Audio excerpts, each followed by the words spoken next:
Tardes, damas y caballeros. Con la venia de las distinguidas personalidades que me acompañan en esta tercera mesa de trabajo de nuestro Congreso Mexicano de Derecho Procesal Constitucional, su servidor amigo Rodolfo Terrazas Salgado tiene la responsabilidad de moderar en esta ocasión bajo la temática tan interesante de la protección de los derechos político-electorales, y es para mí muy honroso hacer una presentación, aunque sea muy breve, de quienes nos acompañan en esta tarde. No necesitarían ellos de esta presentación, pues son ampliamente conocidos en el ámbito académico y del derecho, pero debo cumplir con esta regla que me ha sido señalada. Y primeramente les presento al señor doctor don Domingo García Belaunde, quien es profesor de Derecho Constitucional en la Pontificia Universidad Católica del Perú, país del cual es originario y en el que fungió como presidente del Instituto Peruano del Derecho Constitucional, vicepresidente del Instituto Iberoamericano de Derecho Procesal Constitucional y director ejecutivo de la Revista Iberoamericana de Derecho Procesal Constitucional. Es autor de un sinnúmero de libros, ensayos y artículos en la materia de su especialidad, y recientemente publicó en México una obra de gran impacto que se conoce como la Encuesta sobre Derecho Procesal Constitucional, en la editorial Porrúa. Asimismo, también nos acompaña don Manuel González Oropeza, distinguido doctor e investigador del Instituto de Investigaciones Jurídicas de la Universidad, profesor y tutor de la División de Estudios de Posgrado de la Facultad de Derecho de la propia universidad. Como todos saben, ha sido profesor muy destacado en múltiples universidades nacionales y extranjeras, señalando algunas de ellas como la Universidad de California, Houston, Michigan, Texas. Tiene una amplia obra escrita muy importante en Derecho Constitucional, Historia del Derecho y Derecho Comparado, y como todos sabemos, actualmente ocupa el cargo de magistrado en la Sala Superior del Tribunal Electoral del Poder Judicial de la Federación.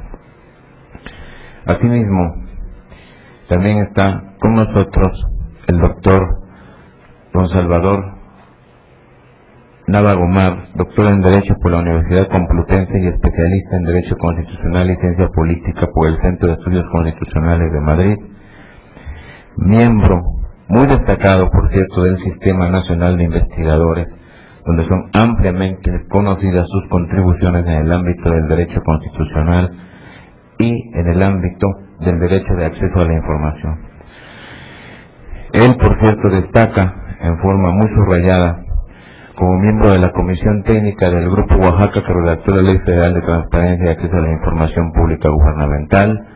Como todos sabemos, dentro del ámbito universitario, fue un muy destacado director de la Escuela de Derecho de la Universidad Anáhuac del Sur, y actualmente él ocupa el cargo de magistrado de la Sala Superior del Tribunal Electoral del Poder Judicial de la Federación. Por su parte, el doctor José de Jesús Orozco Enríquez, también con una amplísima trayectoria en el ámbito académico en la Universidad Nacional Autónoma de México, donde ocupó diversos cargos como director general de Asuntos Jurídicos, director de Estudios de Legislación Universitaria, secretario académico y secretario administrativo del Instituto de Investigaciones Jurídicas de la Universidad, y sobre todo su destacada trayectoria como magistrado del entonces Tribunal Federal Electoral y después magistrado de la Sala Superior durante 10 años del Tribunal Electoral del Poder Judicial de la Federación, y actualmente él ha regresado a su actividad como investigador de tiempo completo en este Instituto de Investigaciones Jurídicas. Como ven ustedes, se trata de una mesa de lujo donde están combinadas tanto la erudición como la jurisdicción.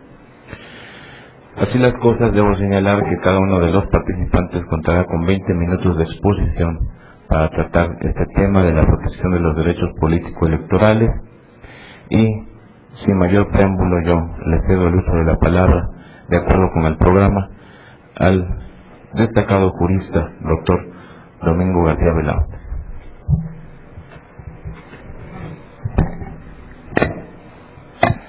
Muchas gracias por esta invitación que me ha hecho el Instituto de Investigaciones Jurídicas y también quien nos ha presentado con excesiva generosidad, como es habitual. En lo personal me siento muy satisfecho de estar en esta mesa con gente tan calificada y algunos muy antiguos amigos. El tema que he escogido en esta oportunidad está relacionado con mi país, no solamente porque es lo que más conozco, sino porque así me lo han pedido. Entonces voy a hablar sobre los problemas que ha tenido la implantación de lo que convencionalmente se llama amparo electoral, que existe en otros países. En México tiene otro nombre, según tengo entendido, pero que básicamente es la defensa de los derechos fundamentales en el ámbito de los procesos electorales o materias electorales o derechos políticos. Para eso voy a hacer un desarrollo lineal para el final, lineal histórico, para al final arribar a lo que nos interesa. Y es lo siguiente: el actual sistema electoral que hay en el Perú se instala en 1931 bajo el nombre de Jurado Nacional de Elecciones, un nombre clásico, antañón, porque se llamaba jurado porque se fallaba también en conciencia, no solamente de derechos sino en conciencia, y fue creado en una ley de esa época después de un largo periodo dictatorial, y luego lo acogió la Constitución que se dio poco después, que es la de 1933, y lo llamó Poder Electoral. O sea, en el título de Poder Electoral estaba el Jurado Nacional de Elecciones, que era un ente a nivel nacional que se subdividía o que tenía control sobre lo que se llamaba los jurados electorales departamentales. El Perú, que es un país unitario, tomó la figura francesa de los departamentos. Entonces está distribuido en departamentos, como otros países, en distritos, en provincias, y al frente de cada uno de ellos había un jurado departamental electoral que se ocupaba de las elecciones en ese departamento, o sea, en esa circunscripción electoral. Y naturalmente los procesos serían ahí, y al final las quejas, los reclamos, las impugnaciones se resolvían en última instancia en el Jurado Nacional de Elecciones, que era una especie de ente administrativo máximo que fallaba en materia electoral. Esto se mantuvo se creó en 1931, se consagró como poder electoral en la Constitución de ese año de 1933, se ratificó en la Constitución de 1979 y se mantuvo en la vigente Constitución de 1993, aprobado bajo el régimen autoritario de Fujimori, pero que todavía curiosamente subsiste. Entonces, lo que ha pasado es que normalmente, por esas cosas del destino, lo que resolvían los jurados departamentales electorales, históricamente hablando, y luego en última instancia el Jurado Nacional de Elecciones, el ente ubicado en la capital del país, normalmente no lo discutía nadie. Y naturalmente eso no impedía que hubiesen anomalías, manejos, manipuleos, fraudes, etcétera, pero nunca hubo nada contra esas decisiones. Lo que hubo fue sobre todo manifestaciones públicas, o sea, rechazos, críticas, censuras, plantones, etcétera, pero nunca hubo acciones judiciales en sentido estricto. Nosotros, durante muchos años, tuvimos como único instrumento protector de los derechos fundamentales el habeas corpus, totalmente deformado. Nosotros seguimos el ejemplo de Brasil. El Brasil deformó el habeas corpus a fin del siglo XIX, hasta que para separar lo que es la libertad de movimiento o la locomoción de los demás derechos, creó el mandato de seguridad del año 34. Nosotros tuvimos el habeas corpus durante mucho tiempo, que se extendía a la protección de todos los derechos, como sucedía o como sucedió en muchos países. Sin embargo, en los años 60 empezaron a haber algunas acciones judiciales contra las decisiones que tomaba el Jurado Nacional de Elecciones, pero se utilizaba el habeas corpus en algunos casos, que protegía todos los derechos, una especie de paraguas protector, o se usaban denuncias penales. Entonces, frente a este hecho, el gobierno de entonces sacó una ley muy contundente que decía que contra las decisiones del Jurado Nacional de Elecciones no cabía recurso alguno. O sea, lo creaba en un ente autárquico. Yo diría que es un ente administrativo, todavía existe y todavía lo es, por así decirlo, con atribuciones jurisdiccionales. ¿Por qué? Porque lo que ellos decían no lo realizaba nadie.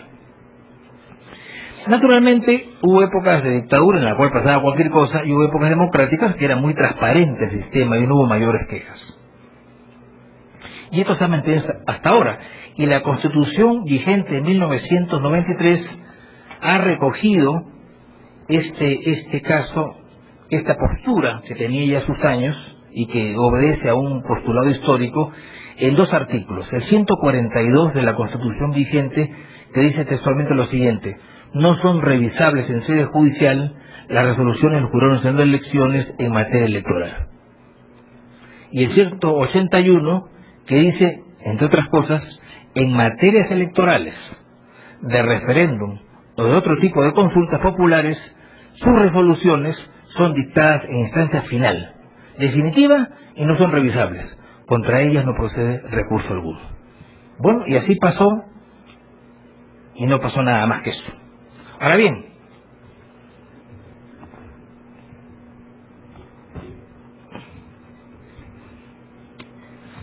lo que vino a alterar un poco el panorama, y es lo que voy a comentar ahora, es la dación, la aprobación en el año 2004, o sea, hace muy poco tiempo, del Código Procesal Constitucional que rige en el Perú desde diciembre de 2004. Es un código que fue producto de un esfuerzo de particulares que se reunieron, yo entre ellos, durante 8 o 9 años, informalmente en las oficinas de cada uno de nosotros. Es un proyecto que salió y que se divulgó mucho.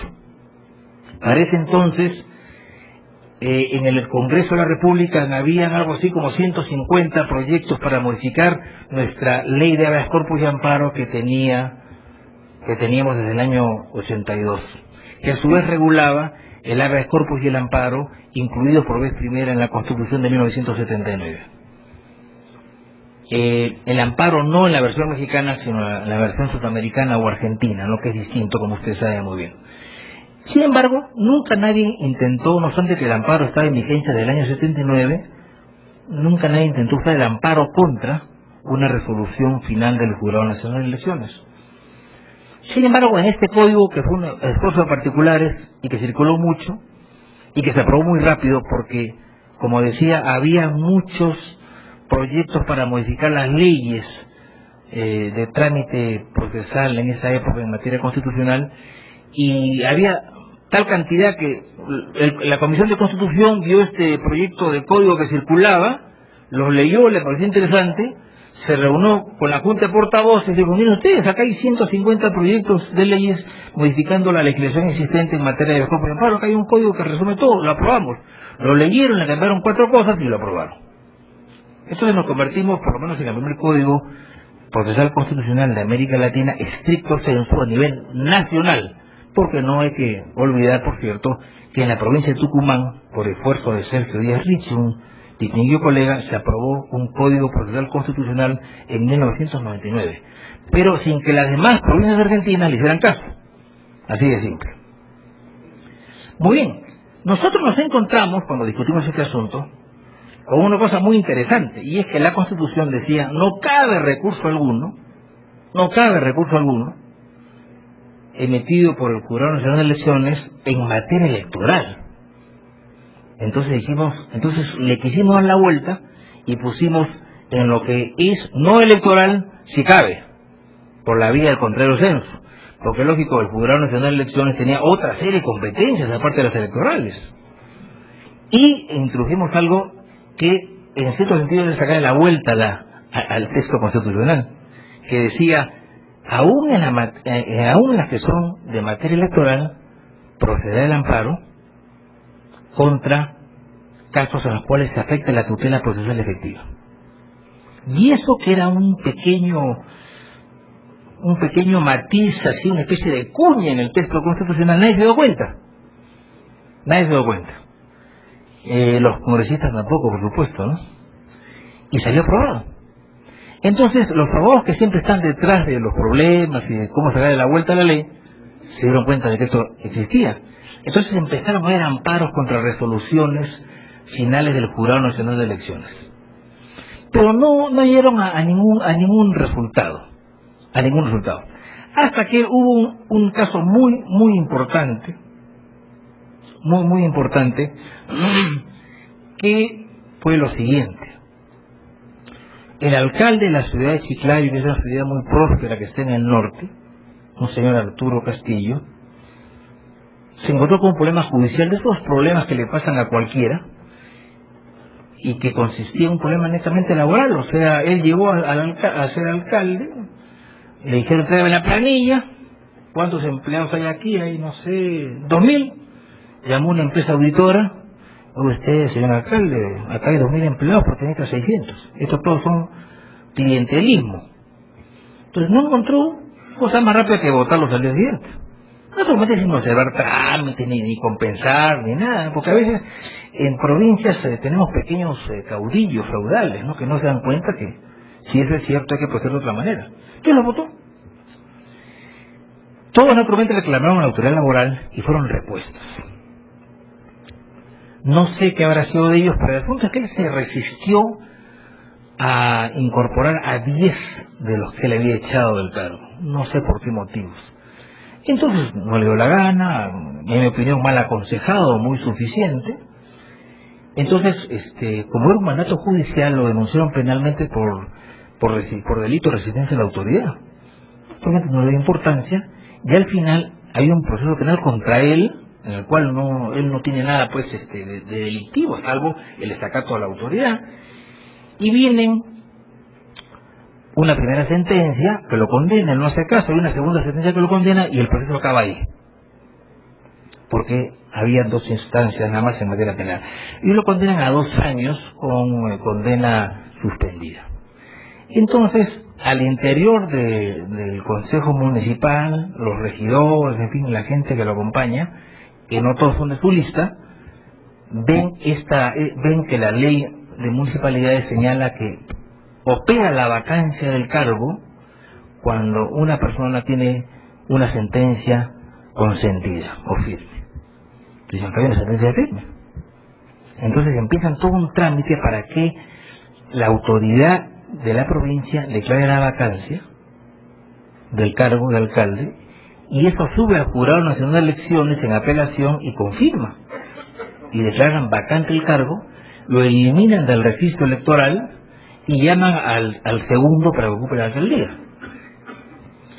Entonces él cuestiona esto en un amparo que tiene mucho ruido porque perteneció a un partido político importante, además era un alcalde, no era pues un personaje de segunda, ni mucho menos, y además de una ciudad importante y con muchos vínculos, y hacía mucha bulla mediática, que eso es lo que se utiliza para gobernar, como ustedes saben. Y resulta que al plantear el amparo, él había seguido con sus abogados la parte penal y había descubierto que esta sentencia firme puede ser revisada en caso excepcional. Entonces me adelanto un poco a los sucesos. Entonces, por un recurso de revisión, sube el expediente a la Corte Suprema, que no debía haber subido, y encuentra que hay una nulidad, y como había pasado el tiempo, archiva el caso porque según la Corte ha prescrito. Era un delito pues muy corto, con lo cual teóricamente estaba limpio de polvo y paja, pero ya estaba producida la vacancia. Todo esto lo sabe el Tribunal Constitucional a la hora que llega la causa, porque nosotros tenemos los amparos que se interponen en un modelo curioso. O sea, se inicia en el Poder Judicial ante primera instancia, pasa a segunda instancia dentro del Poder Judicial, y si este caso es perdido, se puede ir al Tribunal Constitucional, que decide en última instancia. En el Tribunal Constitucional, en el ordenamiento constitucional nuestro, es independiente.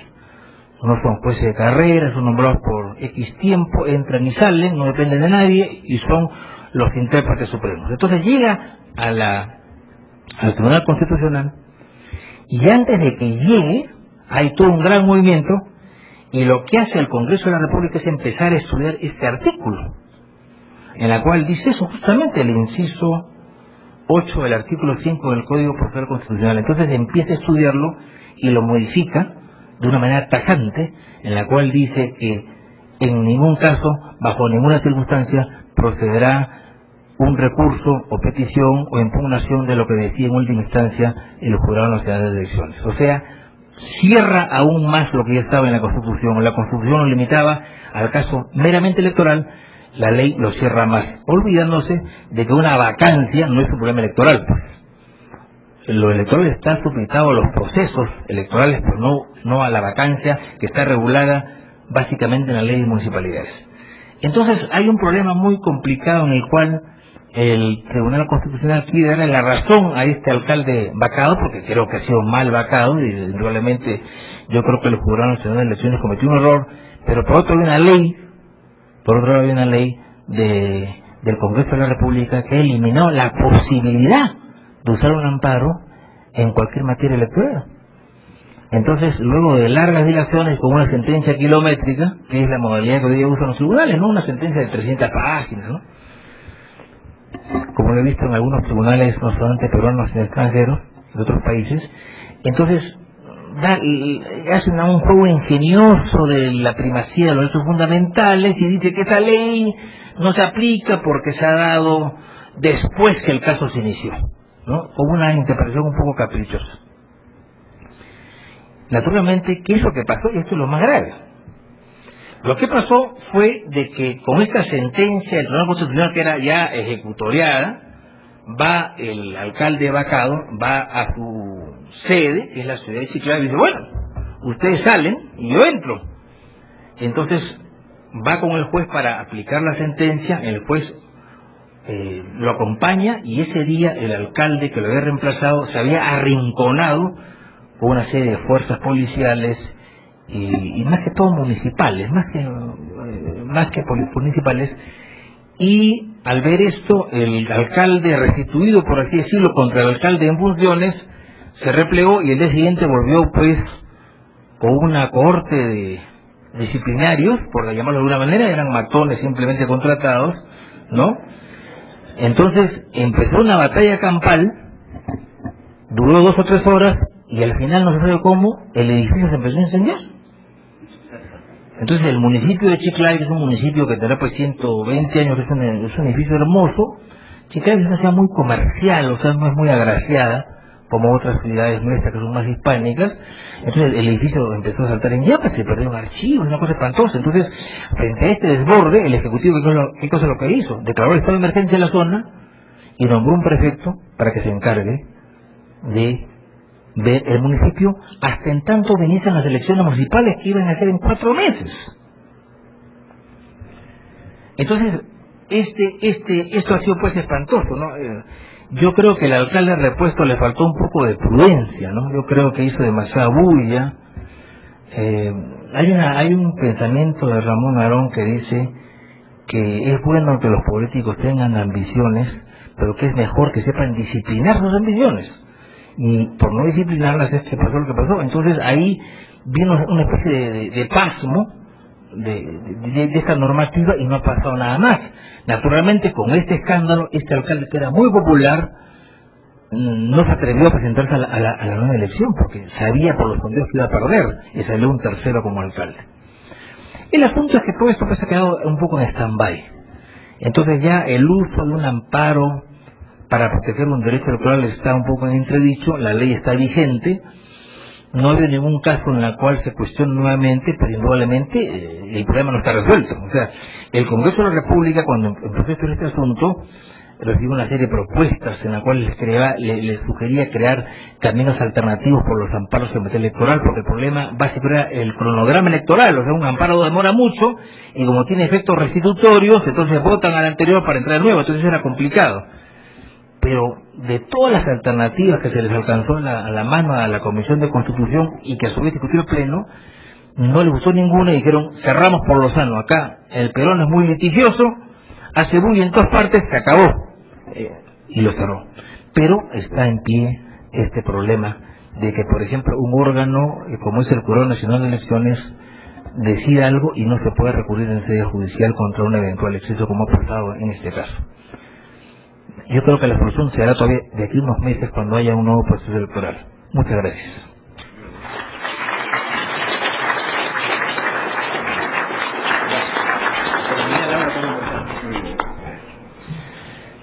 Muchas gracias al doctor Domingo García Belaúnde, pues sin duda la exposición que ha hecho muy sucinta de esta situación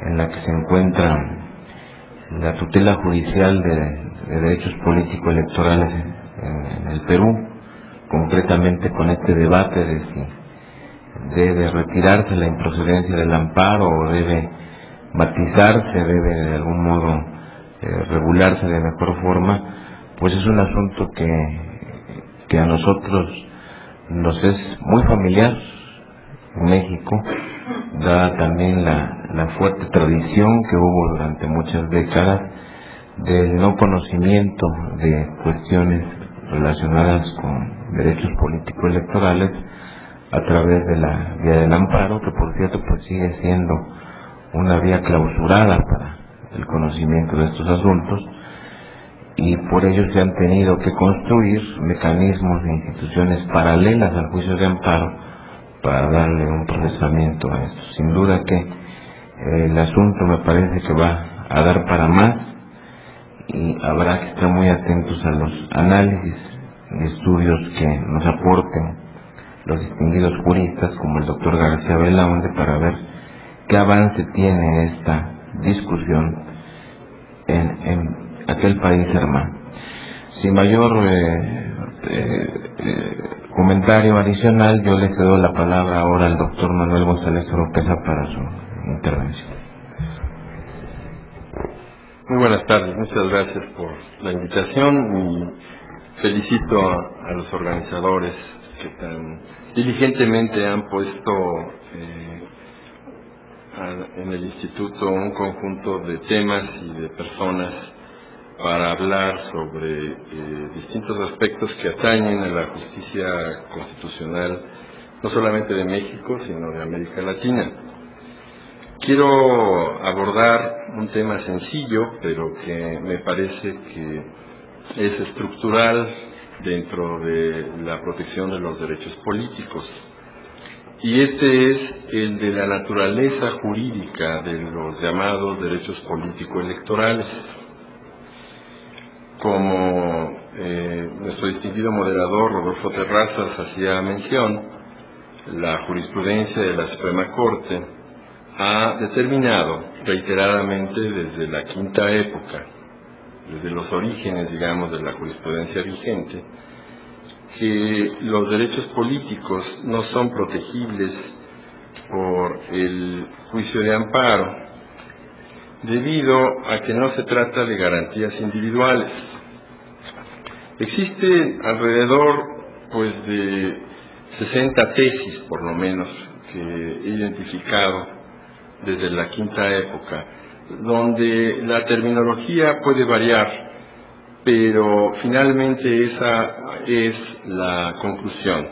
No procede el juicio de amparo en materia de derechos políticos, porque estos son prerrogativas del ciudadano y no derechos del hombre o garantías individuales. En realidad, esta es una deficiencia que tuvo nuestro sistema hasta 1996, donde, como saben ustedes, mediante ley se crea el juicio de protección de los derechos político-electorales a cargo del Tribunal Electoral del Poder Judicial de la Federación.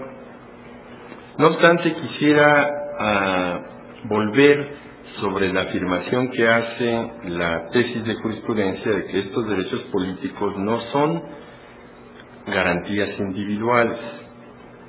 Es decir, pareciera que estas tesis están enfocadas a negarles esa categoría precisamente para negar el acceso de la jurisdicción del amparo en la protección de estos derechos.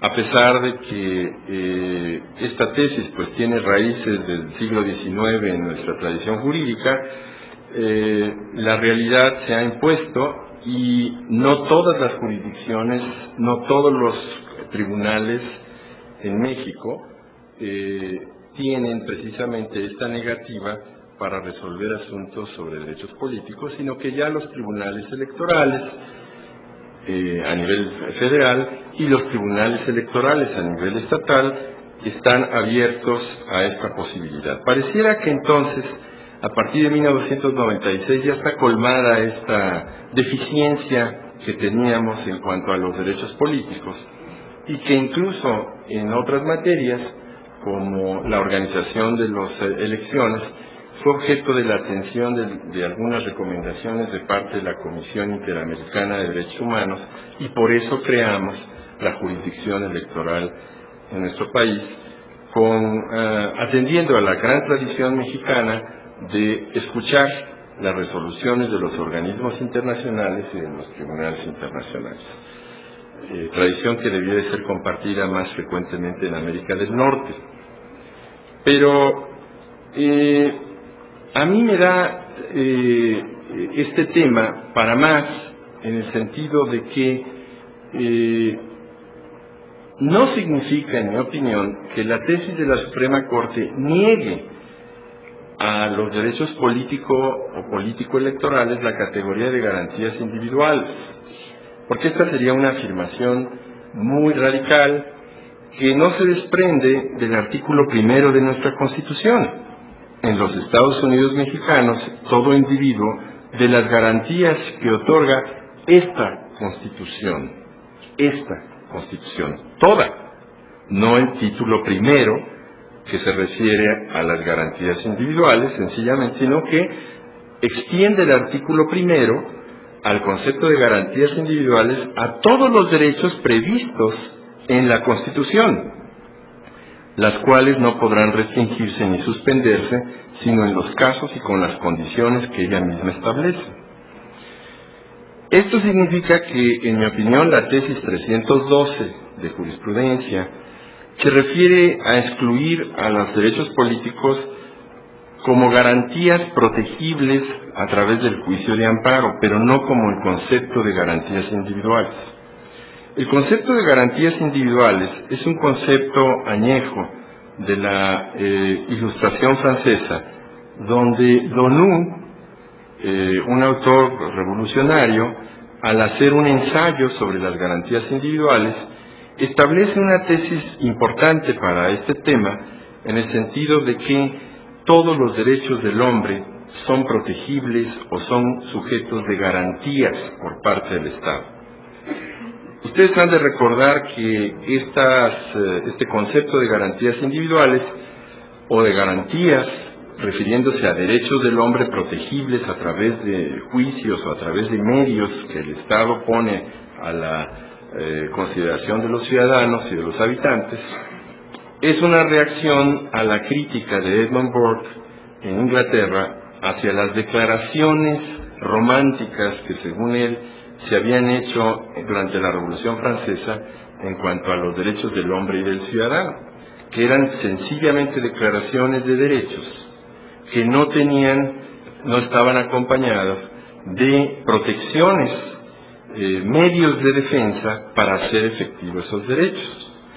Entonces, nosotros aceptamos el concepto de garantía de los derechos a partir del artículo 1, aunque con todos los antecedentes constitucionales que sabemos, para aseverar que todos los derechos del hombre en el título 1 y otros derechos que están previstos en la Constitución son garantías individuales o garantías que merecen ser protegidas por medios de defensa. Esto es, en mi opinión, importante definir la categoría de estos derechos, porque cuando las leyes electorales federales se refieren a los derechos políticos-electorales, pareciera que se trata no de cualquier derecho, sino nada más de los derechos derivados del sufragio, reducidos a la jornada electoral, circunscritos al hecho de votar o ser votado o asociarse y afiliarse en organizaciones políticas. En mi opinión, la Constitución misma no limita o no establece que esta categoría de derechos político-electorales. Sencillamente habla de los derechos políticos del ciudadano, los establece como prerrogativas, ¿verdad? Y establece también obligaciones del ciudadano.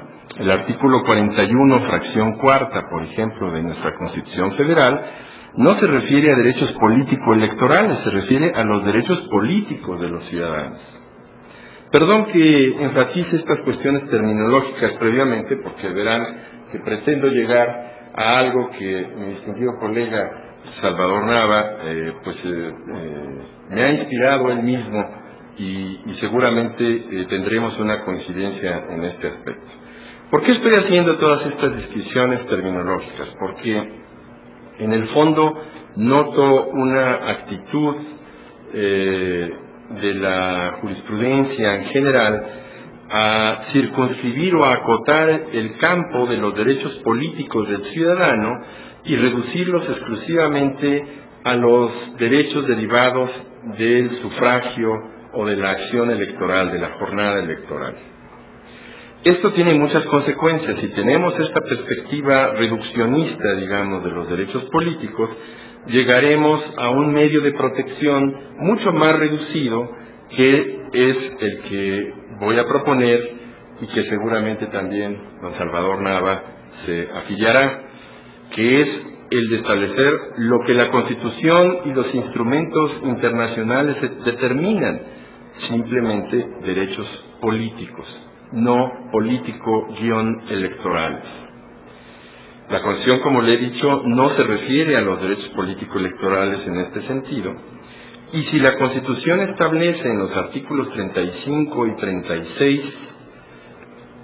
a estos derechos, en mi opinión, estos derechos son garantías individuales, porque el artículo primero ya determinó que todos los derechos previstos en esta Constitución serán garantías. La jurisprudencia hace bien en decir son garantías, pero no para efectos de ser protegidos por el juicio de amparo. Está bien, es compatible esa interpretación, porque ya no es el juicio de amparo el que protege esos derechos políticos, sino son otros medios de protección previstos en la legislación federal y estatal la que permite su protección. Sin embargo, cuando nosotros enfatizamos el guión en los derechos político-electorales, ¿a qué conclusiones llegamos? Yo lo he presenciado y me he permitido disentir de mis colegas en el Tribunal Electoral, de que cualquier reclamo de los ciudadanos o de los militantes de un partido político que no encuadra en la concepción reducida de votar, ser votado, afiliarse o asociarse, cualquier pretensión que, teniendo un origen en estos derechos, pero no está íntimamente ligado, en opinión de este sector, no está íntimamente ligado al sufragio, entonces no merece ser protegido por el juicio de protección de derechos. Y volvemos otra vez a la situación anterior, cuando el amparo era el único medio de protección en nuestro país, y entonces dejamos al ciudadano en estado de indefensión. No digo, por supuesto, que todas las pretensiones que se sometan al tribunal son pertinentes, proceden, tiene la razón el ciudadano. Lo único que estoy diciendo es que el ciudadano debe de ser reconocido con legitimación procesal, reconocer un interés jurídico para solventar sus agravios ante un tribunal como el electoral en materia de derechos políticos. Veamos algunos casos rápidamente de lo que me refiero de la concepción amplia, que es la correcta en mi opinión, de los derechos políticos y no la concepción restringida de los derechos políticos electorales. Primero, del derecho a votar. Bueno, en el derecho a votar, pues estamos nosotros enfrentando problemas que se refieren a la suspensión de derechos por ciudadanos que han tenido algún proceso penal. Y afortunadamente el tribunal ha visto con simpatía, aunque quizá las resoluciones no sean totalmente favorables al ciudadano, pero se ha visto con simpatía actualmente que, aunque esté un ciudadano sometido a proceso penal, si tiene una libertad caucional, porque el delito que cometió no es grave, puede ser que, ya que el tribunal le ha otorgado la libertad, que precisamente pues es el valor tutelado en estos procesos penales, pues también goce o se le restituya en el disfrute de sus derechos políticos. Hubo también un caso en cuanto al derecho a ser votado. ¿Qué implica el derecho a ser votado? No solamente implica a que se le declare la validez de la elección o que el candidato ocupe su cargo, sino, en mi opinión, a que ese funcionario ocupe el cargo de acuerdo con todas las prerrogativas que la ley le encomienda al cargo.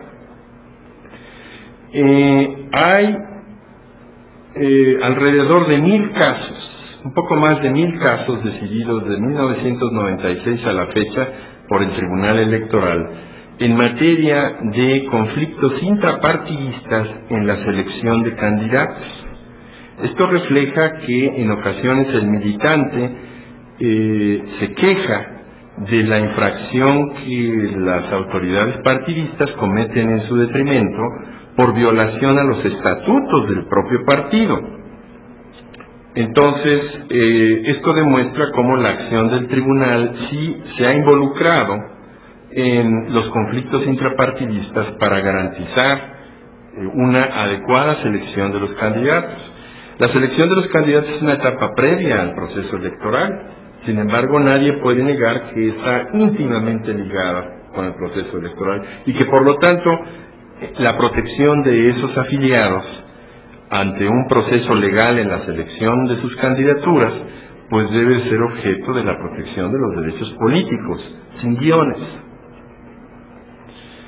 De la misma manera que los parlamentarios, cuando llegan a ejercer el cargo mediante la elección, tienen también el derecho a ocupar los cargos parlamentarios que la ley le otorga.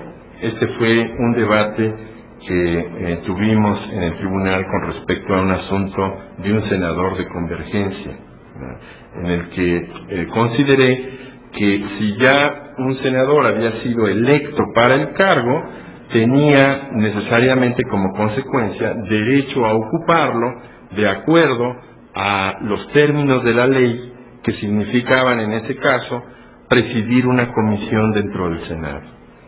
Si el Senado niega a alguna fracción parlamentaria ocupar o tener una posición dentro de una comisión, está restringiendo el Senado o cualquier Cámara o cualquier legislatura los derechos políticos de ese senador a ejercer el cargo, es decir, todas las consecuencias de ser votado en el cargo. Afiliación.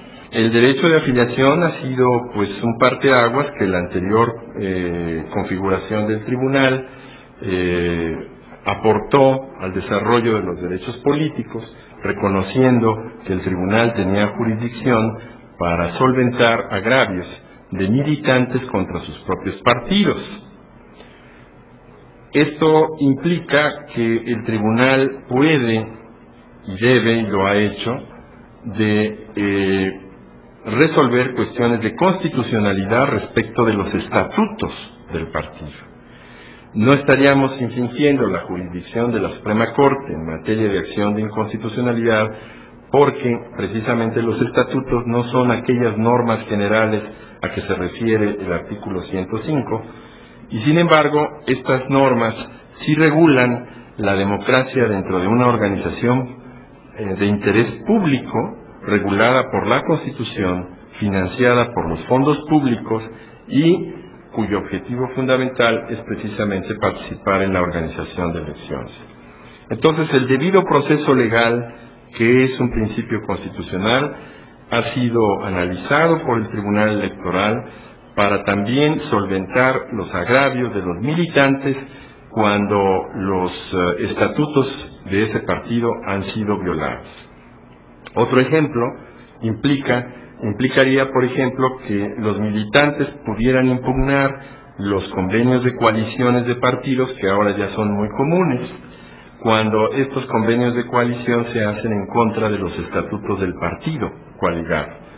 Negarle al militante acceso a la jurisdicción para solventar este tipo de agravios, en mi opinión, sería dejarlo en estado de indefensión en la protección de un derecho fundamental, que es el de afiliación.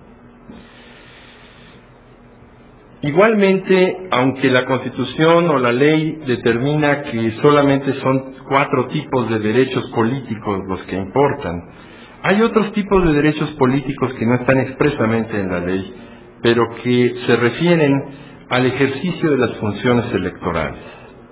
Es decir, el derecho a votar, a ser votado, a afiliarse en partidos políticos, a asociarse en agrupaciones políticas, no excluye, sino al contrario, implica otro derecho, el derecho de los ciudadanos que, sin asociarse en partidos o agrupaciones políticas, sin la pretensión de ser votado, quieran participar en la organización de las elecciones a través de las autoridades electorales. No cabe duda para mí, desde la perspectiva de derechos políticos, sin el guión electorales, que un ciudadano tendría derecho a ser nombrado consejero distrital o consejero o miembro del Consejo Local Electoral o miembro del Consejo General si en el proceso de selección existen irregularidades en su contra que afecten el debido proceso legal de la selección e integración de los órganos electorales. Esto quiere decir entonces que los derechos políticos debieran ampliarse a este tipo de pretensiones que, como ven ustedes, son las más legítimas de los ciudadanos, porque no todos los ciudadanos formamos parte de partidos políticos. La mayoría de los ciudadanos no forma parte de partidos políticos. Entonces, su mayor contribución a la democracia del país será integrar debidamente los consejos distritales o locales en materia electoral. Una última consideración, antes de que el señor moderador me levante el tiempo, el micrófono, será el considerar que precisamente el rezago que hay en la protección de los derechos políticos en México es, frente al juicio de amparo, un gran rezago que solamente podríamos nosotros cubrir o neutralizar teniendo la verdadera concepción de lo que abarcan los derechos políticos y no autorrestringir la jurisdicción electoral para el fenómeno estrictamente electoral, sino que ampliarlo y concebirlo como la Constitución y los tratados internacionales conciben a los derechos políticos, con todas estas manifestaciones que, aunque se derivan del fenómeno electoral, no estén íntimamente ligadas a un acto electoral. La última consideración que me permite afirmar esto es el artículo 17 de la Constitución. Es decir, cuando un ciudadano se acerca al Tribunal Electoral con la pretensión de proteger un derecho político, sin el guión electoral, pues si no hay otro medio de defensa a su alcance, es constitucional que el tribunal actúe en ejercicio de atribuciones y le reconozca el interés jurídico suficiente como para solventar su pretensión ante el tribunal. Hacer lo contrario sería denegarle justicia y, en mi opinión, contravenir el artículo 17 de la Constitución. Porque no habrá ningún tribunal que revise los actos de los partidos si no es el Tribunal Electoral, ni ningún tribunal que revise los actos de otras autoridades que inciden en el nombramiento de consejeros electorales, por ejemplo, si no es el Tribunal Electoral. Entonces, para complementar la jurisdicción de amparo, que fue y nació restringida, y que a partir de 96 ya fue complementada por el juicio de protección de derechos, y con fundamento en el artículo 17, la debida protección de estos derechos políticos debe de hacerse con la amplitud que me he permitido sugerir en esta plática. El artículo 17, hay que recordar, fue el que fundó la primera investigación de la Suprema Corte de Justicia en la violación grave a los derechos humanos en 1879, cuando todavía no había artículo 97 en la Constitución. Ayer se discutió sobre la función de investigación de la Suprema Corte y seguramente se aludió a que el primer fundamento y único fundamento que tenía en el siglo XIX la Corte para realizar las investigaciones que llevó a cabo, porque llevó a cabo desde el siglo XIX este tipo de investigaciones, fue el artículo 17. Entonces, vean ustedes que gracias a ese artículo se ha podido avanzar en el desarrollo de las instituciones protectoras de los derechos en nuestro país, y no debemos entonces de restringir esta concesión. Muchas gracias.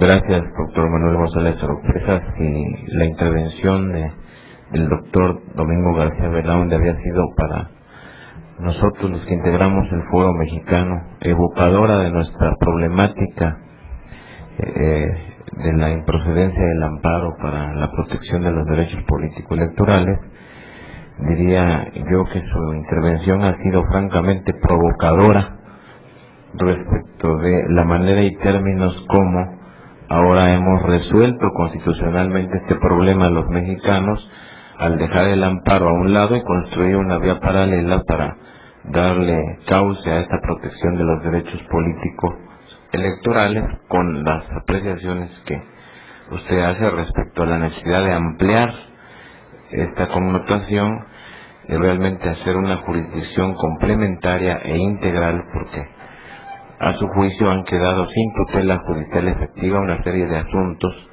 como lo ha manifestado en sus ya conocidos votos particulares en interesantes discusiones que ha sostenido en la Sala Superior del Tribunal Electoral del Poder Judicial de la Federación. Pero doy paso a la intervención del directo doctor, amigo y magistrado don Salvador Olimpo Navarro. Muchas gracias. Muchas gracias. Domingo, Manuel, Rodolfo y Jesús saben que es un honor estar con ustedes, y agradezco muchísimo en términos personales al doctor Eduardo Ferrer MacGregor, el profesor Rudolf Huber, por esta invitación, amigos entrañables también. Y decía que es un honor compartir con ustedes porque he tenido la oportunidad, aunque mi calva indique otra cosa, no es mucho mayor mi vida ni mis años, y he tenido la oportunidad de compartir con Domingo en distintos países, en Perú desde luego, en España, en Argentina y aquí en México.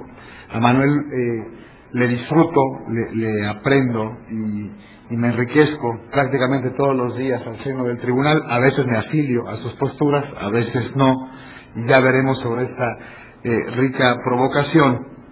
Y de Jesús Orozco Enríquez, debo decir que llevo una relación muy ventajosa con él, porque disfruto y cosecho de toda la siembra que hizo al haber podido conservar prácticamente a la mayoría de sus secretarios de estudio y cuenta. Son espléndidos, tengo una magnífica ponencia, y no porque sea mía, sino porque prácticamente a todos los formó Jesús durante 10 años, así que les expreso a todos mi reconocimiento.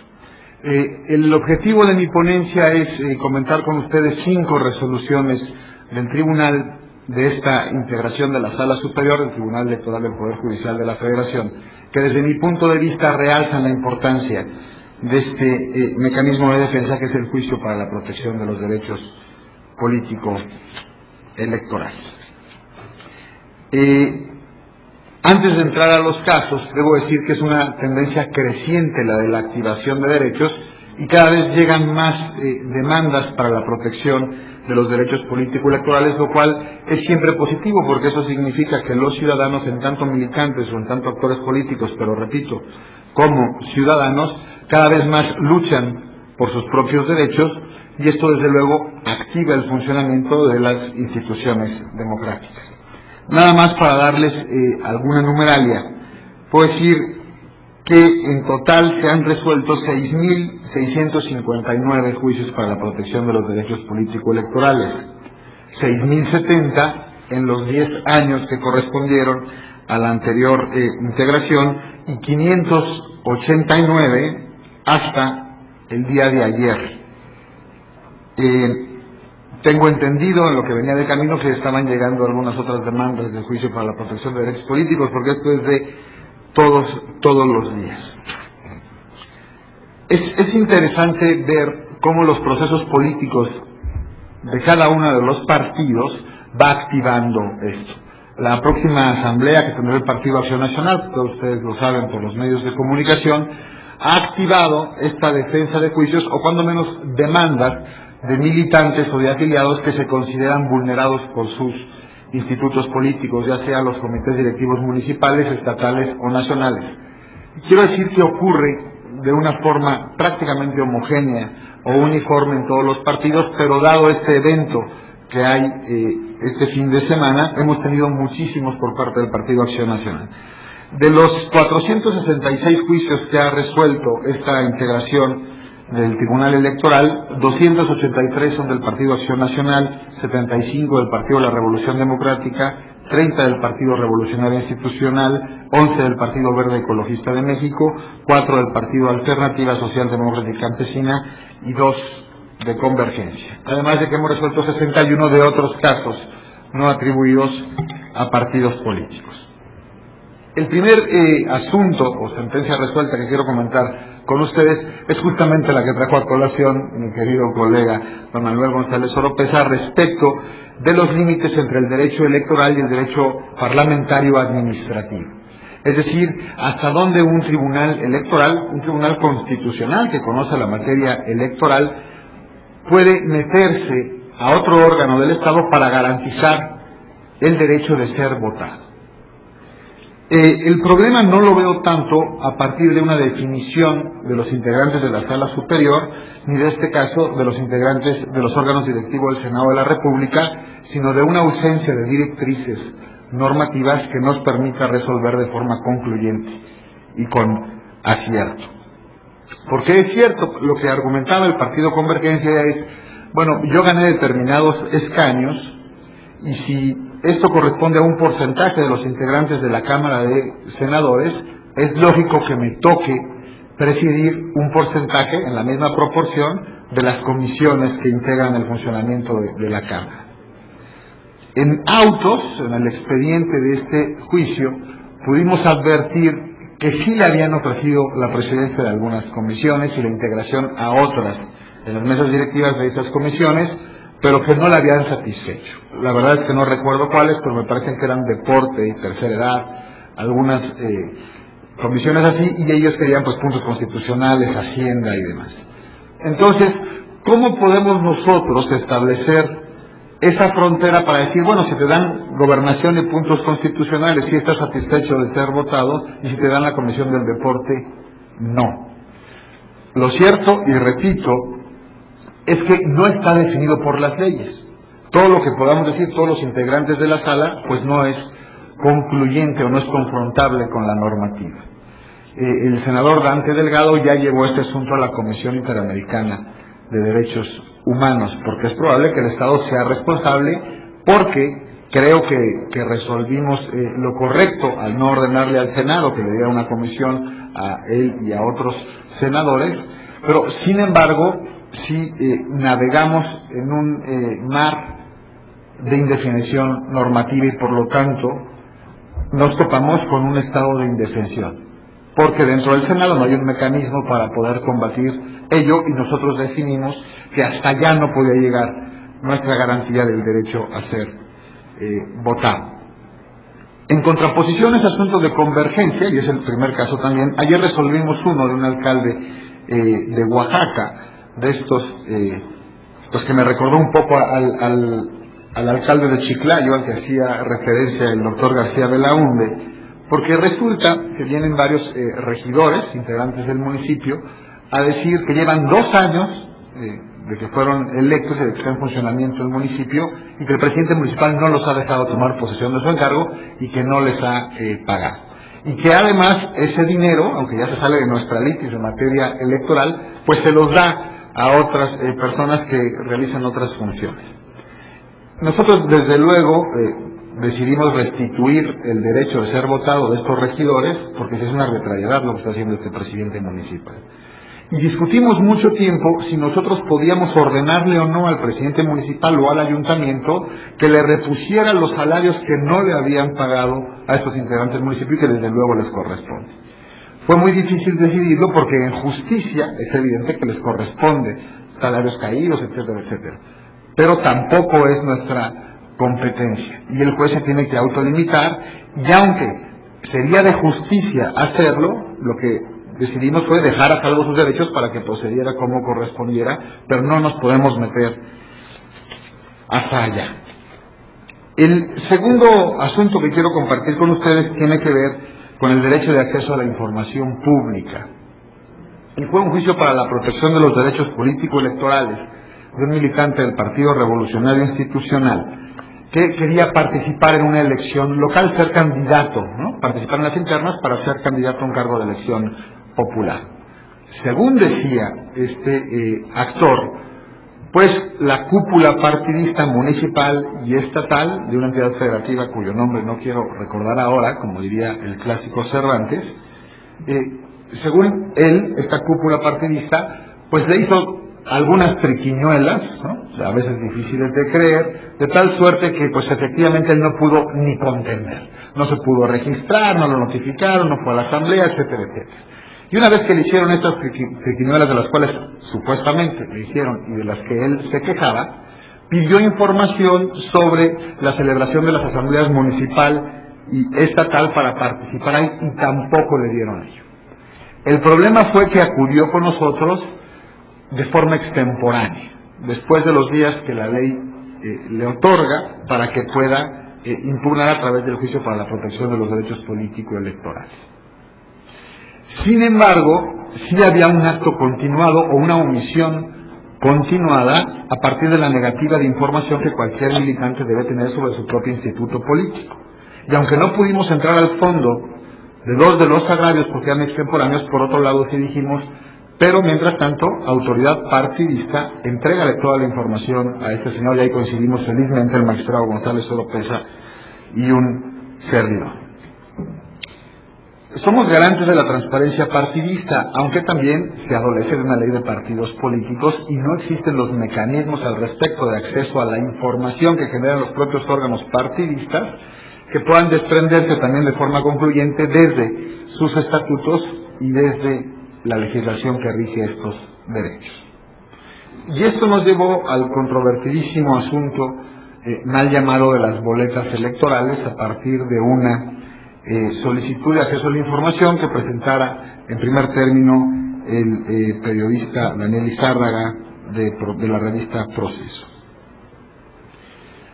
Ahí la discusión, la verdad, y quiero hacer una postille, como diría Ortega y Gasset, una nota al pie de página o un paréntesis, respecto de que pues para hablar de una resolución jurisdiccional, yo siempre he supuesto eso, no sé si estoy en un error o estoy en lo cierto, pues primero hay que leer la resolución jurisdiccional. Es difícil criticar una sentencia si no se ha leído la sentencia. Lo que en ocasiones, yo advierto, es una especulación propia, sucede. Cierro el paréntesis o la apostilla. Lo que sucedió en este asunto es que es muchísimo más complejo y tiene muchísimos más matices que el hecho de la opacidad o la transparencia. Se nos decía, es que apliquen el principio de máxima publicidad. Todo se debe abrir, no siempre. Y todo se debe abrir con base en las normas que rigen la información que está siendo solicitada. El asunto aquí en concreto era ponderar una omisión de los autores de la ley de transparencia respecto a la materia electoral. La verdad es que yo participé en ese proceso, nunca se tomó en cuenta. Nunca. Y ponderarlo con un sistema electoral blindado por lo que hace a la paquetería electoral una vez que se han llevado a cabo los comicios, que obedece a muchas razones históricas. Y eso fue una decisión del legislador. Yo soy de la idea que el sistema electoral funciona y funciona bien. Pero tiene ciertas características que cuando se contraponen con algunos otros valores superiores del ordenamiento, pues es muy difícil empatar o armonizar. No se trata de optar por uno o por el otro, sino de interpretar armónicamente. Mi posición es que la ley de transparencia regula dos cuestiones, lato sensu. Uno, el conocimiento de la información como tal, y dos, el continente de esa información, continente y contenido. Si ustedes pueden preguntar cuánto gana un alcalde, y les pueden decir, bueno, la información está en Internet. Ustedes no pueden decir, dame el documento de los recibos de los depósitos bancarios del alcalde. No, eso tiene que ver con sus datos personales y la información ya se tiene, ya está satisfecho el derecho a la información. El proceso electoral es público de oficio, empleando la terminología de la ley de transparencia. Desde que cierra una casilla, los resultados están en cada una de las casillas. Podríamos ir a las 110,000 y hacer nuestra propia cuenta. Cuando se lleva esa información de cada una de las casillas a los consejos distritales, la información se canta, se dice en público cuánto es y de inmediato se sube a las páginas de Internet, cuando menos en los comicios federales. Esa información es pública de oficio desde que está. El sistema electoral tiene un resguardo o un tipo de resguardo blindado para las boletas electorales. Una vez que se firman, se cierra el sobre y no lo puede abrir nadie, más que con dos excepciones. En el Consejo Distrital, y para ello se tienen que satisfacer requisitos previstos en la ley, por ejemplo, que no coincidan los números, ¿no?, del acta que está arriba del paquete, que esté roto, que no se vean, bueno, se abre y se cuenta. O cuando llegan a la Sala Superior del Tribunal Electoral del Poder Judicial de la Federación, a partir de que se cumplen ciertos requisitos y formalidades procesales y de fondo previstas en las normas, a partir de los cuales los magistrados pueden definir se abre esta casilla o se abre este distrito para hacer un recuento.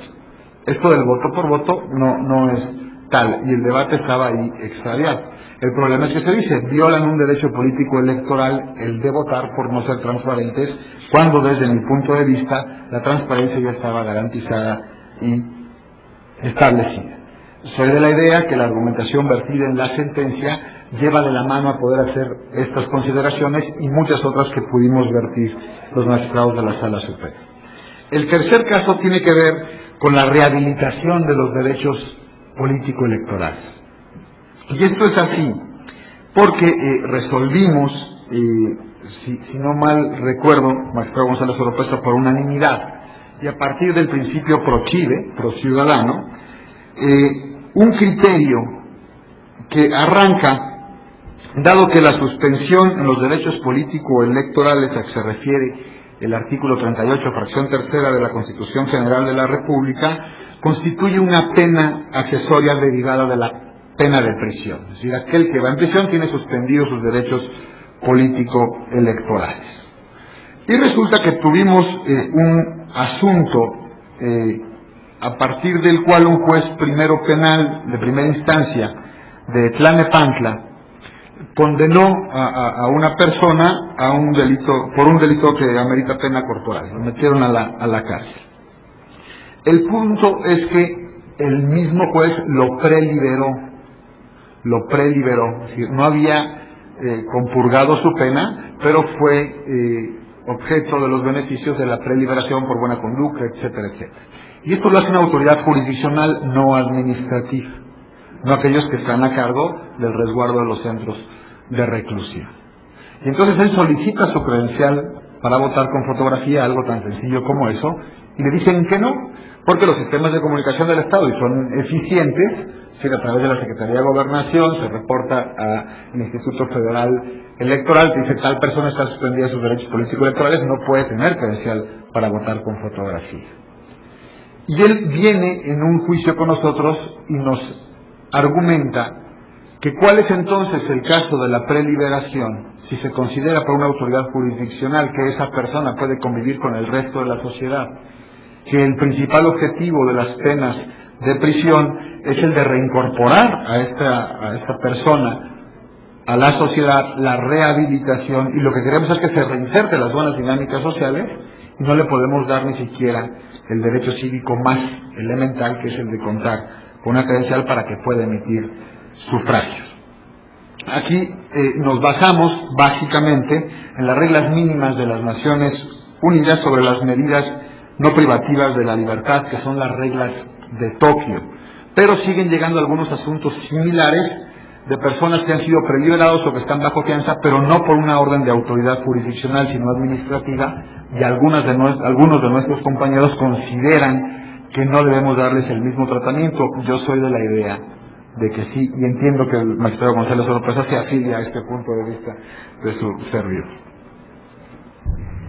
El último asunto, para no irme en el tiempo, que quiero comentar con ustedes, fue una decisión reciente que no comparte la mayoría de la integración de la Sala Superior.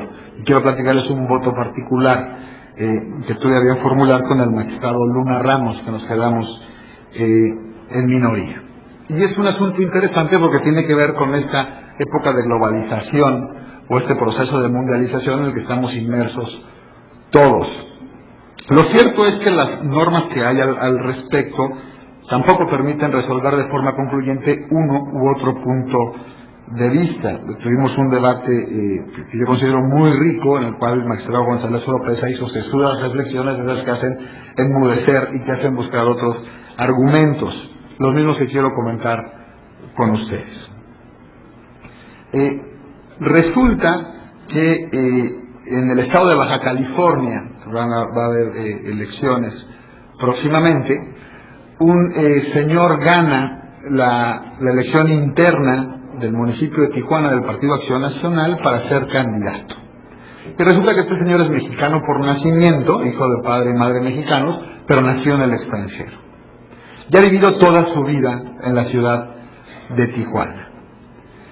Sí puede inscribirse, de acuerdo a cómo está la normativa, siempre y cuando satisfaga algunos requisitos, como probar desde luego la residencia, la nacionalidad, y mostrar un certificado de nacionalidad expedido por la Secretaría de Relaciones Exteriores con una antigüedad mayor de 10 años, lo cual es un poco complicado y desde mi punto de vista hace nugatorio el derecho de ser votado de todos aquellos menores de 28 años, porque pues no podían ir siendo menores de edad a pedir tal certificado, que a su vez, de acuerdo con la ley de nacionalidad, entiendo yo, tiene la finalidad de hacer que se renuncie a otro estado extranjero. La ley de nacionalidad es un poco pomposa al respecto, me parece que su terminología es así un poco poética, para renunciar a la sumisión, ¿no?, de cualquier otro gobierno y mostrar lealtad, etcétera, etcétera, lo cual nos hizo caer en una terminología en ese debate un poco patriótico, pero era a partir de lo que estaba